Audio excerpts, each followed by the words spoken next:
Khan sir एक लंबे अरसे से भारत में जितने भी राष्ट्रभक्त लोग हैं इनके हीरो बने हुए हैं, लेकिन इनकी बहुत सारी ऐसी वीडियोस हैं ये जो क्लिप्स हैं जो विवादित हैं, जहाँ लगता है कि जो इनके ओपिनियन हैं वही सत्य हैं, बाकी सारी चीज़ झूठी हैं। ऐसा कभी कभी लगता है कि खान सर को इस बात का वहम है। 3-4 टॉपिक्स पे बात करेंगे खान सर की। पहला टॉपिक ये है कि खान सर किस तरह से अपनी आइडियोलॉजी को वेपनाइज कर रहे हैं। एक तरफ खान सर देशभक्त होने की बात करते हैं, दूसरी तरफ वो इस्लाम को जस्टिफाई भी करते हैं कि नहीं, नबी करीम आकाए दो जहाँ मोहम्मद सल्लल्लाहु अलैहि वसल्लम बहुत अच्छे आदमी थे, उन्होंने कहा था कि पढ़ने के लिए चीन जाना पड़े तो जाओ। ये सारी चीज़ें वो इस्लाम को जस्टिफाई भी करते हैं, जो कि कहीं से कहीं तक मैच नहीं होती। नबी करीम के बारे में अगर देखें तो उन्होंने कई बार बोला हुआ है कि जो दीन छोड़ दे उसका कत्ल कर दो, जो ला इलाहा इल्लल्लाह मोहम्मद रसूलुल्लाह ना कहे उसका कत्ल कर दो। ऐसी बहुत सी चीज़ें नबी करीम के बारे में निकल के आती हैं, हदीसों से, कुरान से निकल के आती है। लेकिन जहाँ तक मैं जानता हूँ, या तो फिर खान सर को नॉलेज नहीं है कुरान की, हदीस की, या तो सच में अपनी एजुकेशन को, अपने अपनी आइडियोलॉजी को वेपनाइज कर रहे हैं। आते हैं कि किस तरह से वो जो इस देश का दलित वर्ग है उसको सवर्णों के खिलाफ कर रहे हैं। कई मुद्दों पर अगर हम देखें तो काफ़ी ज़ोर शोर से जिन मुद्दों की बात करते हैं, जैसे कि नांगेली में दलित महिलाओं को स्तन ढकने की इजाजत नहीं थी, उन्हें निर्वस्त्र रहना पड़ता था। और अगर कोई दलित महिला वस्त्र धारण करना चाहती है तो वो बड़े जाति वालों को टैक्स देगी। अगर वो पैसा नहीं देगी ना तो उसे शरीर पे कपड़े रखने का अधिकार नहीं है। अंग्रेजों ने आए, इतना मार मारा सब अंग्रेज सब कि चोट्टा कहीं का मूला कर्म लेगा। यही कारण था जब भीमा कोरेगांव का युद्ध हुआ था ना, महज 500 महार दलित सैनिकों ने मराठों की 25,000 फौज को सुबह 10 बजे से युद्ध हुआ, शाम 5 बजे तक हरा के खत्म कर दिया।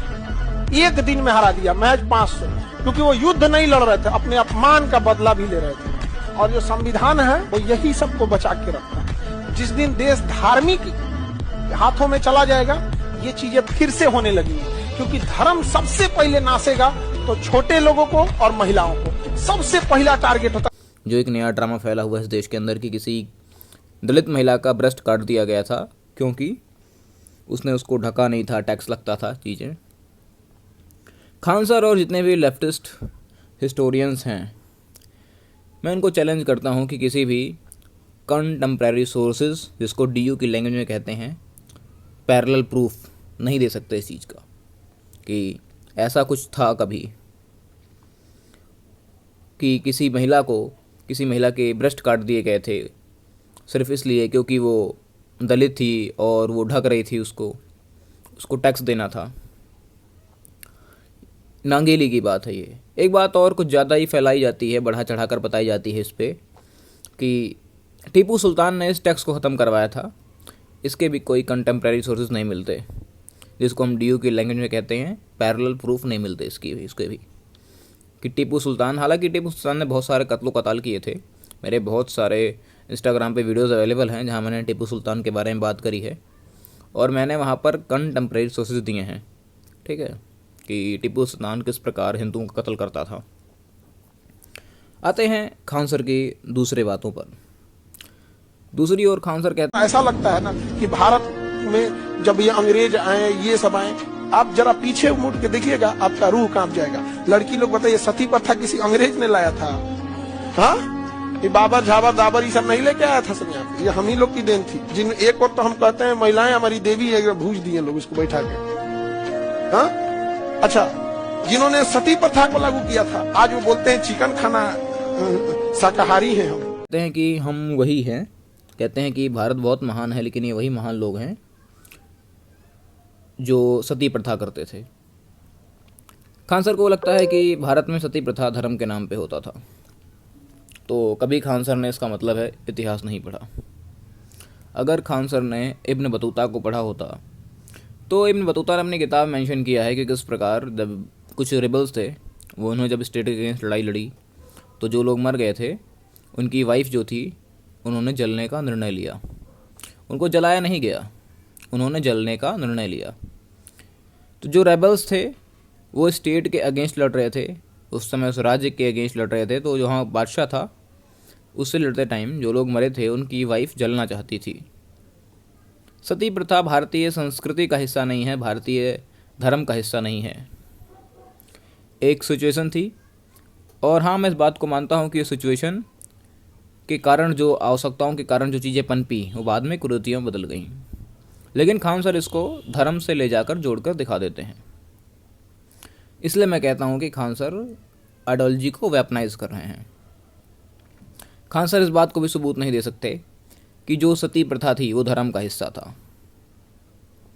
आगे आते हैं, एक और बात कहते हैं खान सर की, अगर अंबेडकर साहब प्रधानमंत्री बनते, कि अगर अंबेडकर साहब प्रधानमंत्री होते तो देश कुछ और होता। आप ऑप्शन रखते नेहरू और सरदार पटेल। नेहरू और सरदार पटेल से ज्यादा योग्य थे हमारे बाबा साहब अम्बेडकर। अंबेडकर कैसे प्रधानमंत्री बनते?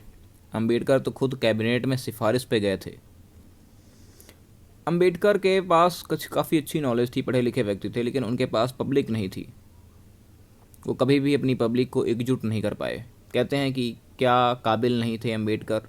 अंबेडकर को कितने वोट मिले थे भाई जो अंबेडकर प्रधानमंत्री बनते, इतने काबिल थे वो। कहते हैं कि पहला आम चुनाव 51 में हुआ है, तो सरदार वल्लभ भाई पटेल कैसे प्रधानमंत्री बन जाएंगे? अरे वहाँ बात एंट्रीम गवर्नमेंट की हो रही है, उसमें तो बन सकते थे, उसमें तो उनको वोट मिला था, तो वहाँ क्यों नहीं बने? सवाल ये है। खान सर किस तरह से चीज़ों को मैनिपुलेट करते हैं। जहाँ बात एंट्रीम गवर्नमेंट की हो रही है वहाँ पर वो पहला आम चुनाव लाके घुसेड़ देते हैं। फिर कहते हैं कि अंबेडकर प्रधानमंत्री नहीं बन सकते थे। अंबेडकर बन सकते थे प्रधानमंत्री, लेकिन उसके लिए उन्हें इलेक्शन जीतना पड़ता, जो कि वो नहीं जीते। उनके अगेंस्ट में खड़े होने वाले लोग दलित थे अंबेडकर साहब के। बहुत सारे, अगर हम एक दूसरे की नज़र से स्वतंत्रता सेनानियों को देखें तो गांधी की नज़र में अंबेडकर गलत हैं, अंबेडकर की नज़र में गांधी गलत हैं, और भगत सिंह की नज़र में सारे ही गलत हैं। तो गलत फिर हर कोई है, अपने लिए हर कोई सही है। तो इस तरह से खान सर आजकल बच्चों को वॉश कर रहे हैं, ये वेपनाइज कर रहे हैं एजुकेशन को, आइडियोलॉजी को, कि जो लोग आज, और ये बात कब बोल रहे हैं कि जो लोग मांस का विरोध करते हैं, कहते हैं हम शाकाहारी हैं, वो औरतों को भून दिया करते थे। ये खान सर कह रहे हैं। भाई भूनने की वजह थी, आओ कर लो डिबेट कि क्या कारण था, आओ कर लेते हैं। धर्म स्वामी आया था शायद 11वीं सेंचुरी में, उसने अपनी किताब में लिखा है, अपनी बायोग्राफी में, कि क्या क्या हुआ था नालंदा के टाइम पे, क्या क्या तुर्कों ने किया था। और इस्लाम का सिंपल सा नियम है, क्यों सती प्रथा थी उसका एक कारण बताता हूं मैं। इस्लाम का सिंपल सा नियम है कि जंग हारने के बाद जो काफिर हैं उनकी माँ बहनों को बांदी बना लो, गुलाम बना लो, अपने घर की रखैल बना लो, ये इस्लाम का नियम है। इसलिए सती प्रथा जरूरी थी, समझे? उनको बांदी बनाया जाएगा, इसलिए सती प्रथा जरूरी थी। ये क्योंकि इस्लाम का ये नियम है कि जो हारेगा युद्ध में उसकी माँ बहनों को गुलाम बनाया जाएगा, समझे? सेक्स स्लेवरी इस्लाम का एक नियम है। एक हदीस मिलती है, उसमें इस बात का जिक्र मिलता है।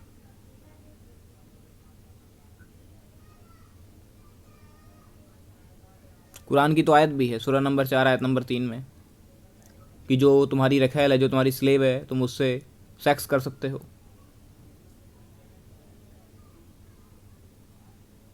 सही मुस्लिम 22 की हदीस है कि एक गैर मुसलमान को गैर मुसलमान से तब तक लड़ना है जब तक कोई ना कह दे कि ला इलाहा इल्लल्लाह मुहम्मद रसूलुल्लाह। इसलिए सती प्रथा जरूरी था कि अपनी माँ बहनों की इज्जत बचाओ। तो खान सर ने कभी इस्लाम नहीं पढ़ा, लेकिन वो ज्ञान पेलने आ जाते हैं।